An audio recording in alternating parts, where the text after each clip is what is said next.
Largos días y placenteras noches, habitantes de Hiperbórea. Yo soy Iván Guanito, y el día de hoy les traigo el resumen de una historia que nos presenta a un primigenio bastante espeluznante y poderoso. Estoy hablando de la llegada del gusano blanco de Clark Ashton Smith, relato perteneciente al ciclo hiperbóreo. En esta ocasión conoceremos a Erlim Shaikort, el gusano blanco que supura ríos de sangre de los ojos y que, en su iceberg, navega por las costas trayendo consigo un invierno eterno. La historia se centra en Evak, el mago, que vivía al borde del mar boreal en Mutulán.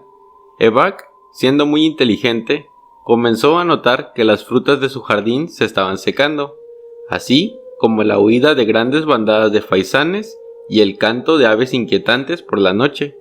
Los pescadores de la costa, que habitaban en el puerto debajo de la morada de Evak, también se sentían preocupados a su manera. Todos los peces que sacaban o salían estaban quemados o congelados, pero todos muertos. Entonces, unos días después, y procedente del norte, llegó deslizándose una galera.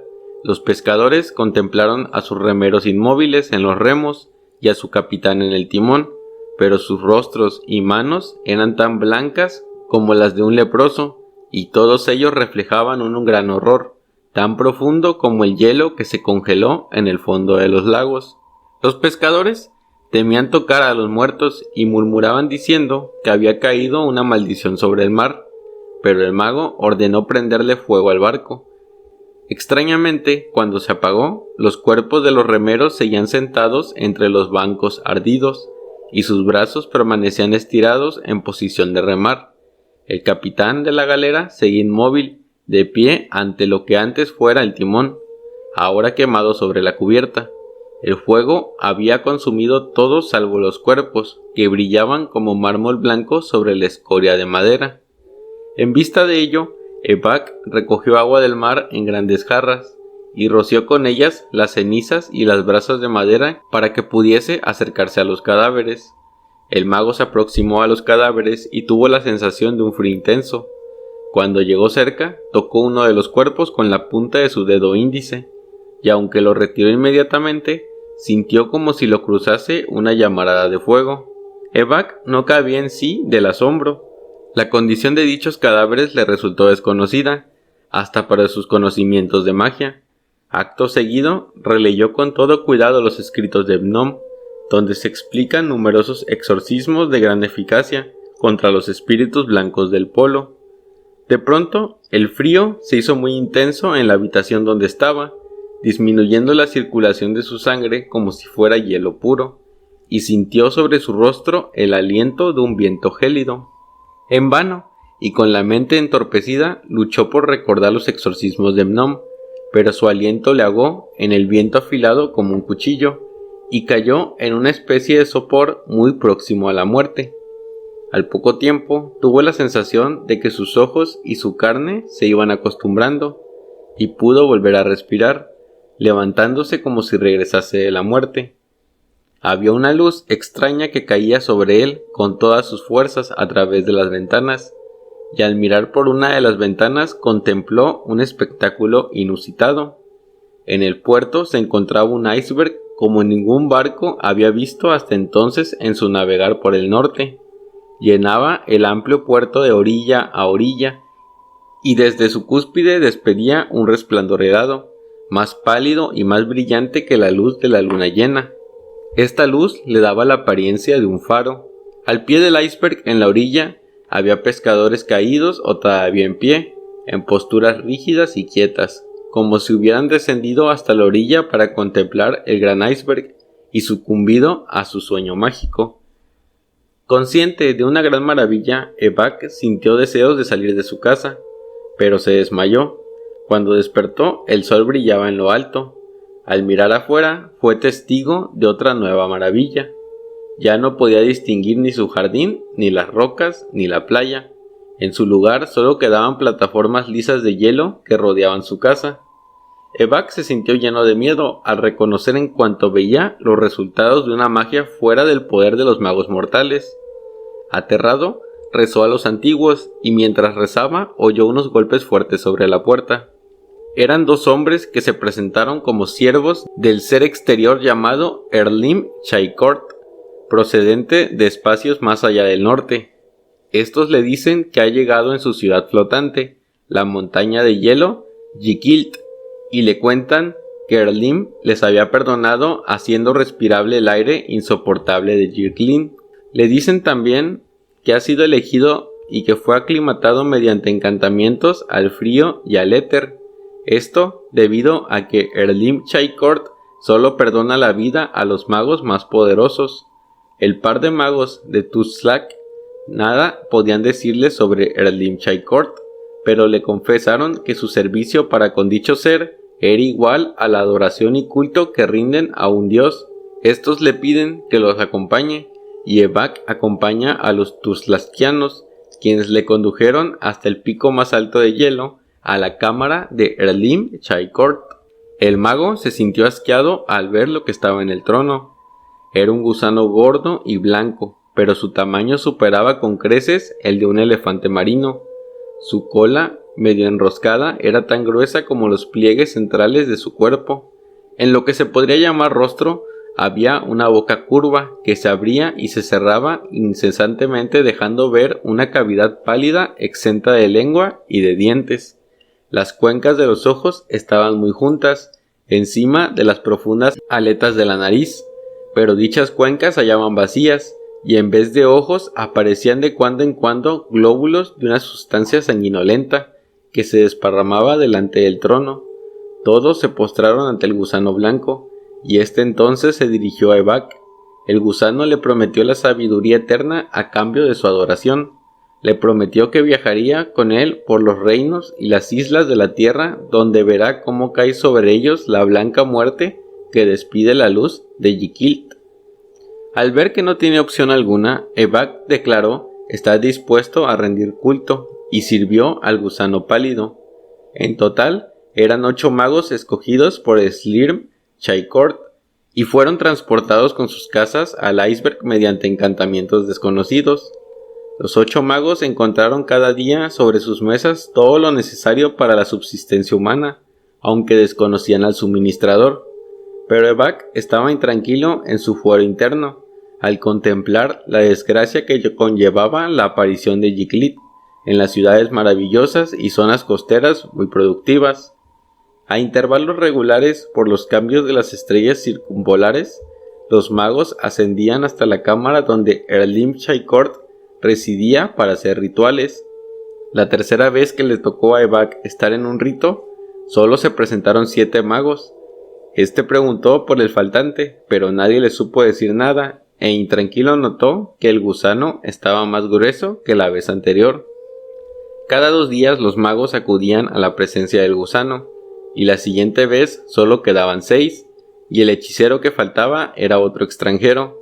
Los magos interrogaron al gusano blanco, pero este solo les dijo que era un misterio, pero que serían informados a su debido tiempo. Termina prometiéndoles que los 2 que han desaparecido están presentes, y tanto ellos como los restantes disfrutarían por igual de las riquezas ultramundanas y del imperio de Erlim Chaikort. Evak pensó que no podía confiar en las promesas confusas del gusano, y la duda y el temor aumentaron en su ánimo. El mago dudoso entonces se puso a explorar el iceberg en busca de sus compañeros. Encontró casas como nunca las construyera el hombre, y navíos que bien podían pertenecer a otras edades, pero en ninguna parte pude detectar la presencia de criaturas vivas.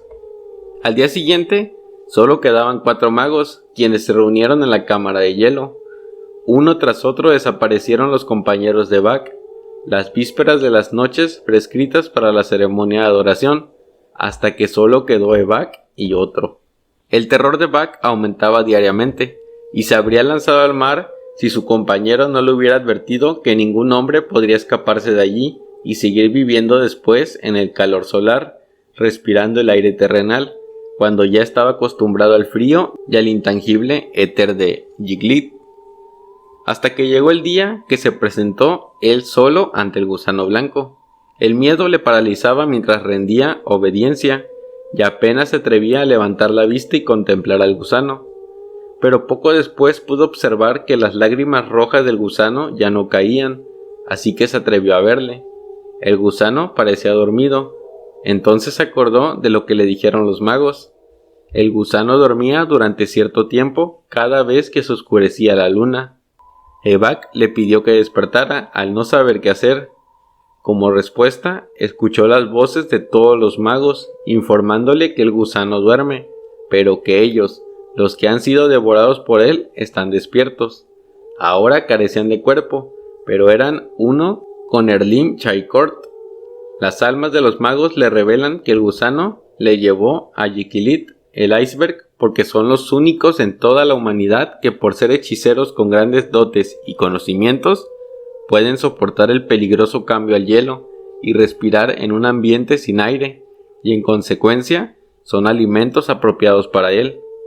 El gusano era todopoderoso, excepto que desconocía el despertar de los que ha devorado y la conciencia de los mismos durante su dormitar. Aunque el gusano era más antiguo que la antigüedad misma de los mundos, no era inmortal, sino vulnerable en una forma muy particular. Las almas en el estómago del gusano entonces le pidieron al último mago que usara su espada que llevaba bajo el manto para abrir el costado de Erlim Chaikort y matarlo de una vez y para siempre.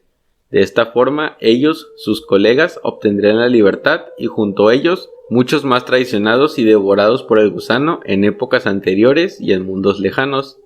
De esta forma el mismo Evak se libraría de las fauces del gusano y no sería enclaustrado como un fantasma dentro de su estómago. No obstante, aquel trabajo le traería la muerte como efecto colateral. Evak, muy valiente, no retrasó por más tiempo su cometido y hundió la hoja en la hinchada masa de Erlim Chaikort. De la herida brotó un torrente de una materia líquida de color negruzco, que fue adquiriendo mayor rapidez y densidad, hasta que la espada de Evak quedó atrapada como si estuviera en un torbellino.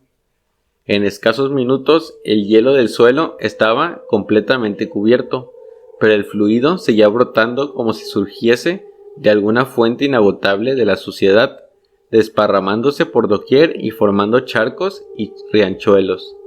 Evak hubiera escapado entonces, pero cuando llegó a la escalera principal, el líquido oscuro seguía subiendo, llegándole hasta los tobillos, precipitándose delante de él. Cada vez estaba más caliente, hirviendo y burbujeando. Al darse la vuelta, luchando contra la marejada por no perder pie, pudo ver de entre los densos vapores la masa entronizada de Erlim Chaikort.